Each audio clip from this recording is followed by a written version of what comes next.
Hello students, today I am going to discuss thermodynamic principles of metallurgy. Under this topic, we will try to understand reduction of metal oxide which is done in industries through a suitable reducing agent or by heating. So first of all, you need to understand spontaneity of reaction. Reaction is possible or not and by choosing reducing agent or through temperature change.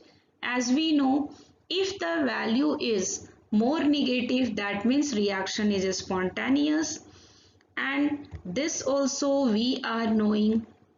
If it is 0, that means it is at equilibrium, and positive, that means non-spontaneous. Now the equation preferred is delta G is equals to delta H minus D delta S. Now if we are taking reaction at all temperature, if reaction is exothermic and entropy change is positive, this is plus and this one is minus, plus minus minus, both terms are negative, that means delta G will be negative and reaction will be spontaneous. Now just reverse, we will take, in place of negative we will take positive, endothermic reaction, and entropy change is also negative. This is minus and this sign is also minus, minus minus plus, and the reaction will be non-spontaneous. Now if reaction occurs at low temperature or high temperature, at low temperature second term will be ignored, and at high temperature second term will be preferred in comparison to delta H. Now at low temperature, if both the values are negative, then Gibbs free energy will also be negative because first term will be preferred, and if it is positive, then as usual first term will be preferred, then delta G will be positive. Now at high temperature, at higher temperature second term will be preferred, and here delta S is negative, minus minus plus, so this reaction is non-spontaneous. And if delta S is positive, then plus minus minus and reaction will be spontaneous. Now one more equation is preferred. That equation is what? This is delta G naught minus RT natural log K. As we know, if Gibbs free energy is negative, then equilibrium constant will be positive and reaction proceed towards product. Now if two reactions are put together in a system, if two reactions are taken for a system and its net value is negative, its net change in Gibbs free energy will be negative, then also reaction will be spontaneous. So this metallurgical process, that means either formation of metal oxide or reduction of metal oxide, we are understanding through Ellingham diagram. In this diagram, Gibbs free energy of formation versus temperature is taken. 1 mole of oxygen is oxidizing metal and it is giving metal oxide. So let us try to understand its features. First one feature. First one, here there is y-axis. At y-axis there will be change in Gibbs free energy of formation, and at x-axis there is temperature. Now 1 mole of oxygen is taken. This 1 mole of oxygen will oxidize metal and it will give metal oxide. Now through this, first of all try to understand this graph. Afterwards I will explain this point. So here we are getting a straight line in this graph. That means here Gibbs free energy of formation is constant. But below this particular temperature, we are observing what? Gibbs free energy of formation is more negative. Its negativity increases, and when we are going up, it becomes less negative and finally positive. So it becomes less negative. That means reaction is spontaneous and it favors formation of metal oxide. But when we are going above this temperature, value will be either less negative or positive. less negative or positive, that means formation of metal oxide is not favorable. That means reverse reaction will be preferred. It will favor formation of or reduction of metal oxide. Now again here there is a graph. So through this graph we will try to understand. It is just opposite of that graph. Line is coming from up to down. Here also there is constant value. Below this temperature we are observing what delta G becomes less and less negative or positive.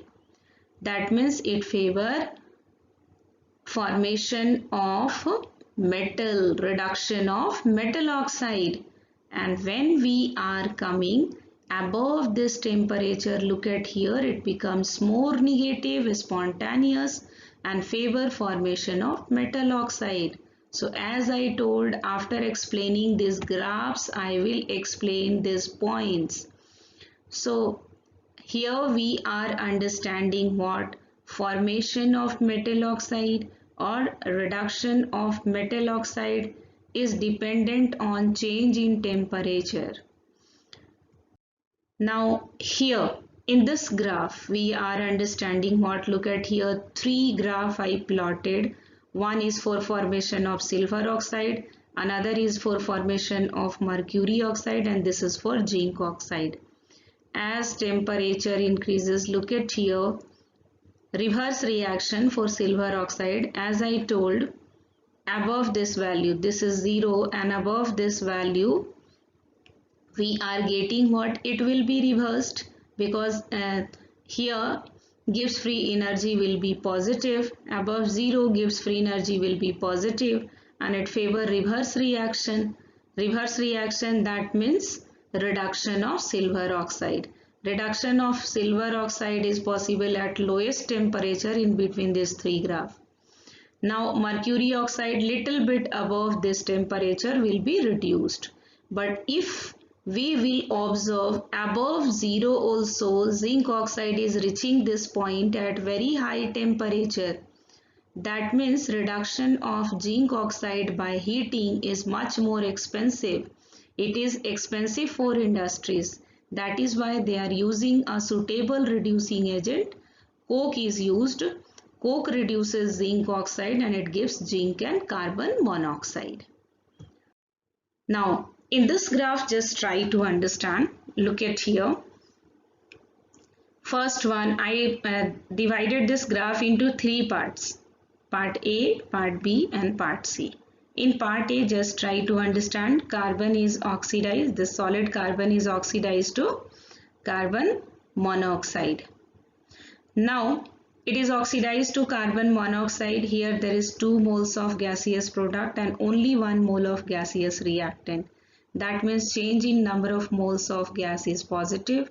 It is positive, that means entropy change is also positive, and entropy change is positive.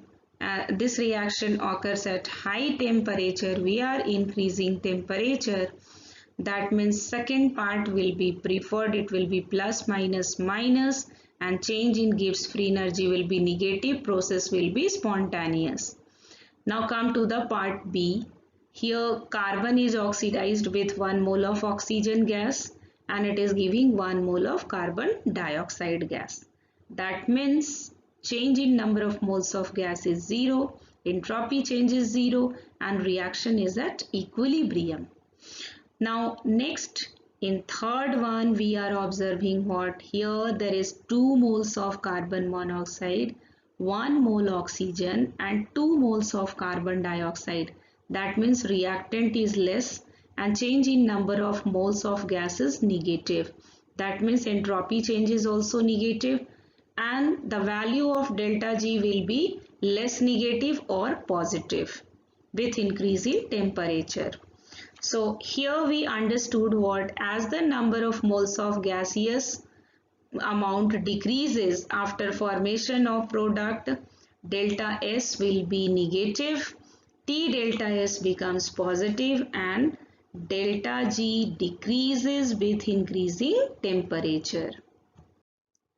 Now in this graph, just try to understand, we are getting what there will be abrupt change in slope at 1363 Kelvin. Reason is what? Because this is the melting point of magnesium. So if the substance is getting changed from solid to liquid, or it is changing from liquid to gas, then we know its entropy changes. Its entropy increases, it becomes more positive, and because of more positive entropy change, we are getting abrupt change in slope. Now next and foremost point. If here two metals are getting oxidized, look at here, magnesium is oxidized to magnesium oxide and aluminium is oxidized to aluminium oxide.